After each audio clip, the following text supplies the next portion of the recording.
Cramer tweeted earlier, don't trust any stock rally until oil prices and bond yields fall. Right now, oil prices are going up and yields are going up. Is it as simple as that? Well, I mean, I think there's perception about growth and perception about rates, and some combination of those two always drive where we end up. Today, people seem to be worried about the rates thing. We could all sit here and say they should have been worried about it, I don't know, 95 of the last 100 days. So what makes people worry about it today? Maybe the ISM, it's always some data point that triggers it.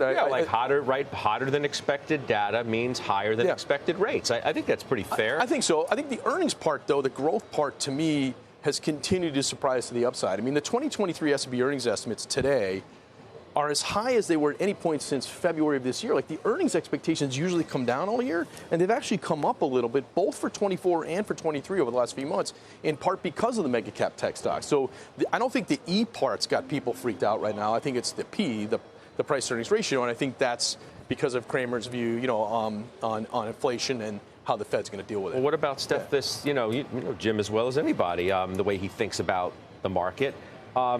Oil has been going up. It's, 7 straight days, 8 straight days, something of that magnitude. Now, Brent's above 90 for the first time, as we said, this year. Is it as simple as Jim lays it out? Don't trust any rally in the market as long as oil continues to rally itself. That could be, but I'm going to take the other side and say that oil is going higher because growth is actually beating expectations. The Atlanta Fed tracker right now is running at 5.6% for the third quarter GDP.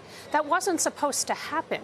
Everybody started the year thinking 2% would be the high watermark for GDP, and we've done nothing but go actually up. And that has led to better than expected earnings, and that has led recently to a broadening of the market.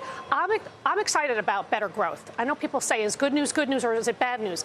I think 5.6%, it's probably not going to end up at 5.6%. We know that. But even if it's at 3.5%, 4%, that is good, and that is Goldilocks for earnings and for companies that have restructured over the last several years. Even if it means that rates remain elevated more so than the market could bear. Yeah. It obviously plays into the multiples that you're willing to pay on the market, whether we judge things to be too expensive or not. But that's why you're actually seeing a rotation and you're seeing a broadening out in the marketplace, because people, when rates stay higher for longer, you don't want to own long duration assets. And that didn't work, actually, by the way, for the first 6 months of the year. We know the actual opposite happened. Long duration assets like tech and growth did well. But now you're seeing the reversal. And I can tell you that energy and industrials and materials, even some discretionary, those valuations are I can stomach them better than, they're not cheap, super cheap. Maybe energy is, but I would say that they're much cheaper than some of the big tech and growth companies out there. Okay, so let's talk, Adam, valuation, right? I mean, you're a statistics guy. You do the numbers. You see what the numbers are.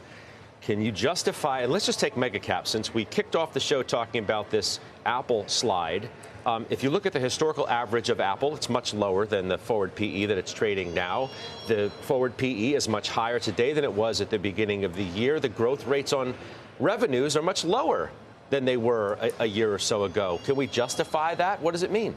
So if I'm trying to beat the S&P 500 in a long-only portfolio, I have to look at names like Apple and view them as risk management and not stock picking. Why? There's 60 sell-side guys, let's say 4.2 million buy-side guys who cover it.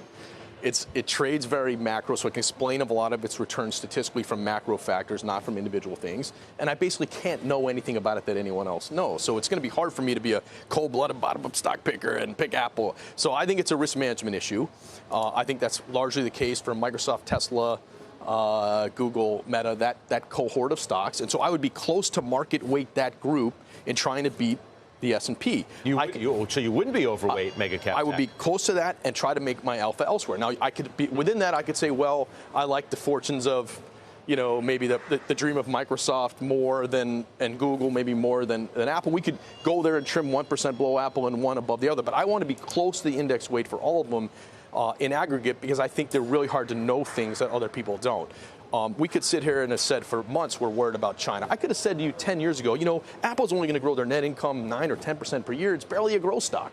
but they bought back 40-something% of their shares. They got this walled garden a day. I mean, there's reasons it's up. I agree with the aggregate. It looks expensive to me on what I think its future growth prospects are. It's basically the same size as the energy sector, and I certainly would rather own energy for the next 5 or 10 years than Apple. I would never be 7% weighted in Apple. Right. I'm actually 1% weighted in Apple. And you're underweight tech relative to, where the market is, and also relative to a lot of other people. Sure, but I have been adding on weakness to Broadcom last week when it fell on its earnings, which I thought was ridiculous.